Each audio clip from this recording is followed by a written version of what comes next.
Olá, pessoal! Sou a professora Silvana, do componente curricular Ciências. No vídeo de hoje, vamos falar sobre o sistema reprodutor masculino e feminino e também vamos falar sobre a puberdade. Bom, vamos iniciar com a finalidade do sistema reprodutor. O sistema reprodutor é importante para a manutenção da vida na Terra. O ser humano apresenta reprodução sexuada e é por meio dela que existe uma troca de material genético entre indivíduos da mesma espécie. Ou seja, a reprodução é a responsável por não sermos extintos. Mas, antes de falar de reprodução, órgãos, fecundação, vamos a uma parte que nos toca, ou melhor, que vos toca. Adolescente. Quem nunca se sentiu cobrado como um adulto e tratado como uma criança? Então, essa é uma das características ou sinais da adolescência, pois a adolescência é uma transição, portanto nos traz essa percepção de estar crescendo para algumas coisas e nem tanto para outras. Com a adolescência, vem muitas mudanças, como no comportamento e inclusive no próprio corpo. Então, o que está mudando em você?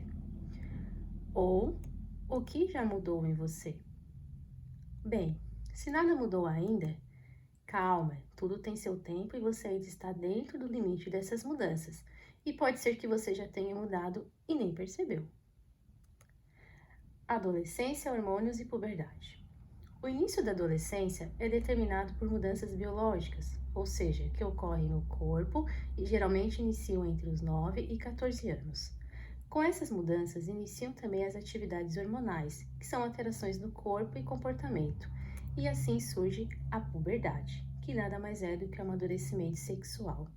E com esse amadurecimento surge a menarca nas meninas, que é a primeira menstruação, e a poluição noturna, mais comum nos meninos, que nada mais é do que uma ejaculação espontânea, e ocorre normalmente durante o sono.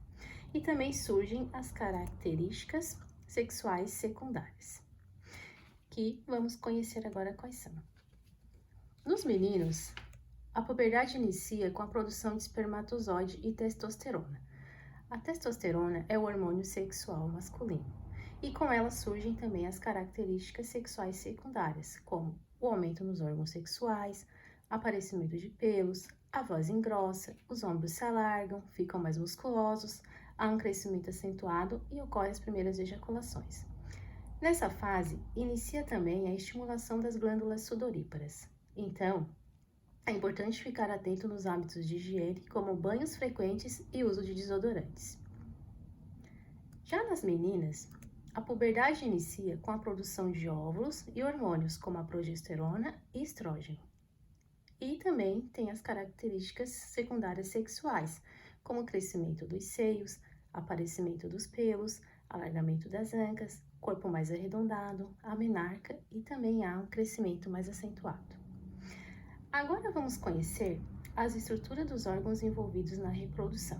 Iniciaremos pelo masculino, onde sua parte externa é composta pelo pênis, por sua vez composta pela glande, responsável pelo prazer sexual, e pelo prepúcio, pele que protege a glande. O prepúcio é o responsável pela fimose, que falaremos adiante. Outro órgão externo é a bolsa escrotal, onde ficam os testículos e sua função é regular a temperatura em torno de 33 graus. Por isso, no frio, a tendência é retrair e no calor dilatar. Aqui na imagem, podemos ver o pênis, o escroto, o saco escrotal, o orifício da uretra, por onde sai a urina e também o esperma, e o prepúcio protegendo a glande. O prepúcio normal tende a se retrair. Quando isso não ocorre, é o que se chama de fimose e é indicado procurar uma avaliação médica. Enfim, vamos aos órgãos internos do sistema masculino.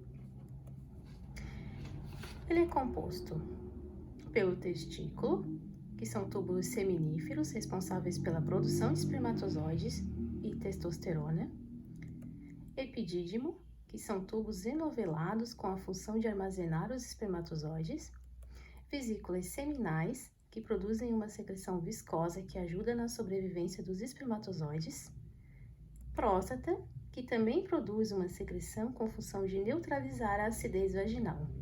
E por último, o canal ou canais deferentes, que são responsáveis pelo transporte dos espermatozoides até a uretra.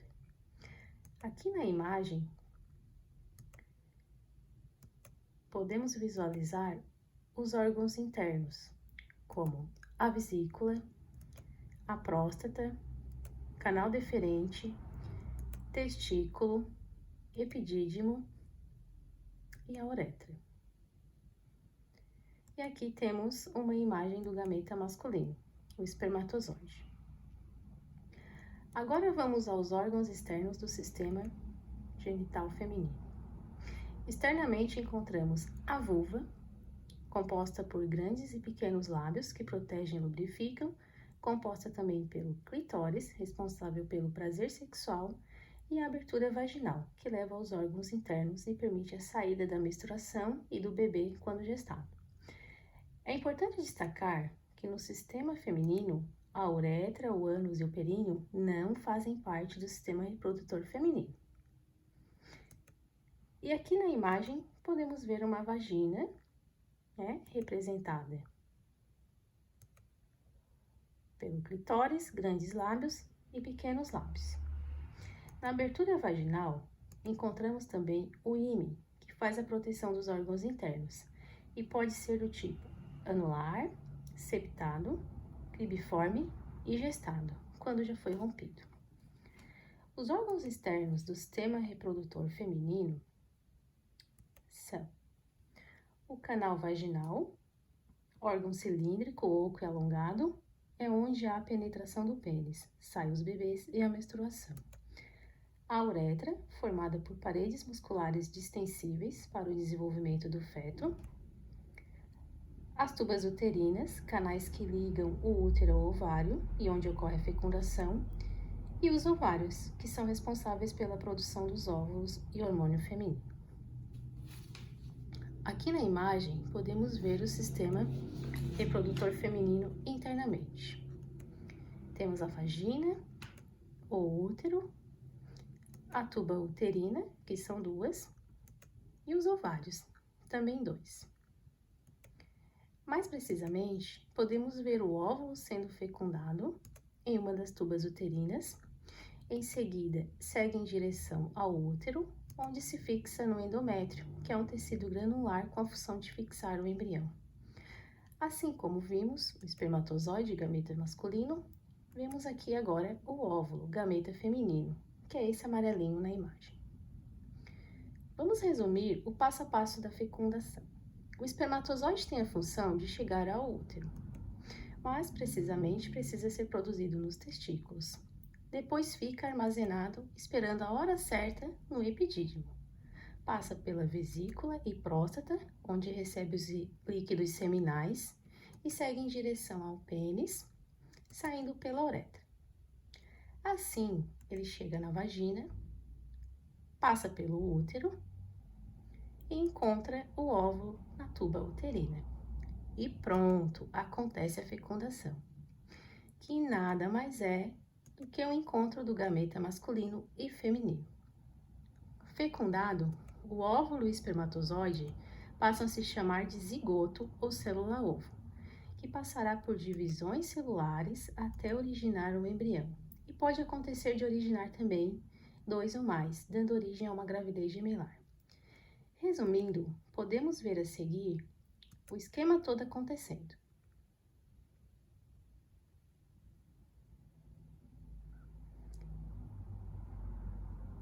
Completando assim a dinâmica da vida. E por hoje era só, pessoal. Beijinhos e até mais.